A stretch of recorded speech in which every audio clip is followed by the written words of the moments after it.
கடைசி கால அடையாளங்கள் நடக்கின்றதே, வருகைக்கான காரியங்கள் நடக்கின்றதே.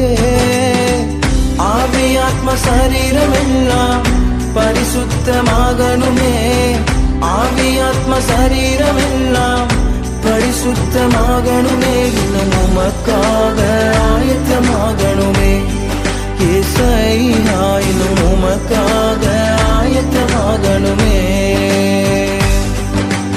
ஆயத்தமாகணுமே, இன்னும் ஆயத்தமாகணுமே. உங்க வருகைக்காக ஆயத்தமாகணுமே, ஆயத்தமாகணுமே, இன்னும் ஆயத்தப்படுத்தணுமே. இந்த உலகை ஆதாயப்படுத்தணுமே, உமக்கு